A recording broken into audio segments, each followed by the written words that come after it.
we're talking about fundamentals. And this fundamental is angle isolation. Now we're going to get started. It's going to be a pretty quick video. It's a very simple topic. And I know a few of you probably do this already without actually knowing the proper term for it. Now, a lot of people perform this automatically. And the important thing is that you actually realize what you're doing so you can implement this fundamental and do it properly and efficiently and actually know what you are doing when you are doing it. It's very important that people understand what isolating angles is and what it looks like and how to properly do it. So we're going to quickly, I'm going to show like what angle isolation is going to look like at the most base level. And angle isolation is only exposing yourself to one angle at a time. And why this is important is so you can actually take 1v1 engagements without getting peeked from multiple angles at the same time. So if I was coming out here, what I always do when I am retaking sight is I will always peek this angle and I will always hold this angle for at least like 5 or 6 seconds, just because people will always swing this, and I'm only peeking this angle. This is the only angle I'm looking at. If somebody swings it, I can get the kill and I can move out, and I'm only exposing myself to these 2 angles. Yes, it's 2 angles at once, but I'm isolating myself, making sure I can't get swung from these angles, and I'm peeking out here. I'm isolating myself as much as possible. That is what you want to do. If I was to put a wall down, let's say like right here, and I was to move along, and I was to peek this angle, I'm only peeking, once again, one angle at a time. I'm peeking this angle, I'm holding this, I'm peeking this angle, and I'm holding this angle. That's all it is. It's extremely simple, and the reason you want to do this is, like I said, to only expose yourself to one angle, so you're only taking one gunfight at a specific time. And this is very effective when you are attacking, because when you are clearing out angles, it's very important that you do this. So if I'm walking up to sight, I'm clearing out angles one at a time, and I'm making sure I can't be exposed to others. So if I clear out this, they can't see me from this cubby over here. I swing this cubby, they can't see me from short. I swing short, they can't see me from this cubby right here. And so on, so forth. You just want to keep moving around. And another thing you can do with this is you can use your utility to make this even easier. Sage is kind of a bad example for this. So we're going to use Viper as an example. And what you can do with characters like Viper, anyone that has a smoke really, is you can throw a smoke down. Let's say that I am on site and I have a smoke down right here. You can use this smoke as angle isolation.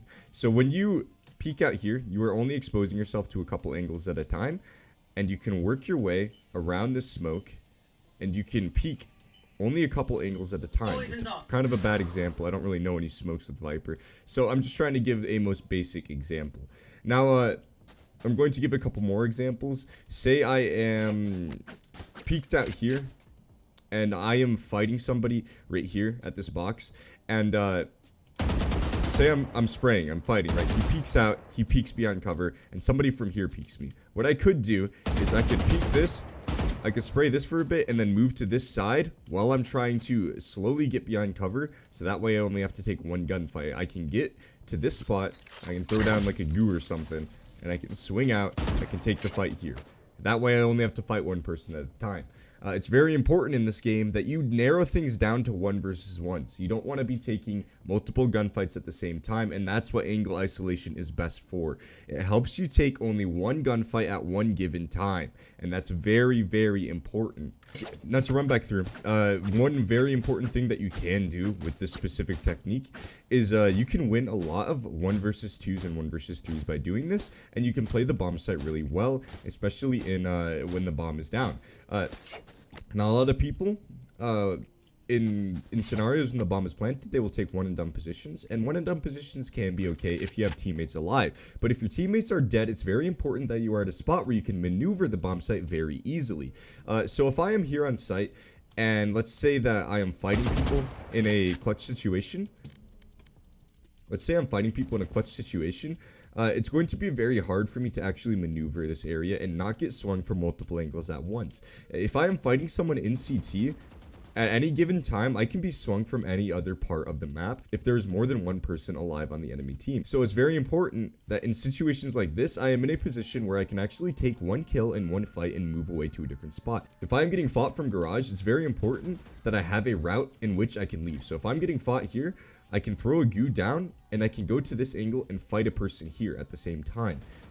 So I can take this fight. If I get the kill, I can move back around. I can maneuver my way around this box, and I can keep taking 1v1s. If somebody comes along, I can fight this. I can throw a smoke or something down, and I can move around, try and take this 1v1. I am forcing the enemy players to take a 1v1 on me, as opposed to them having the freedom and the advantage to actually get free, like 2v1 duels on me. So this is very important. This is a very critical thing, and this is something you need to implement into your gameplay. And I know a lot of players already automatically do this, but it's the fact that they don't realize what they're doing, and it's the fact that it's such an important thing that you need to understand what you are doing and when you are doing it, so you can actually implement it and further use it in your gameplay. So, like I said, this is a very quick video. This is probably going to be like a one-off upload. Recently, I haven't been uploading every day, so I'm going to upload this probably after a day where I already uploaded, so it's kind of a free upload thrown in the mix, because it's a very simple technique, and it's a very short video that needs to be put out on the channel, because it's something that I haven't talked about, but it's something that's very important, and something that I deem as probably one of the biggest and most important aspects of playing FPS games like this, like Counter-Strike, like even games like Overwatch, really. This can convert well to other games just because it's such a fundamental. So this is gonna be, you know, kind of a free upload that I'm just throwing up on the channel. So I hope you guys enjoyed. If anyone has anything more to add to this, go ahead and throw it in the comments. I know I kind of skimmed through the topic, so if anyone has anything to add, go ahead and just leave it in the comments, and I will, you know, pin it if it's super epic, you know, super important, super epic. Anyways, you guys have a wonderful day. I might be streaming later today, so look out for that. Y'all have a wonderful day.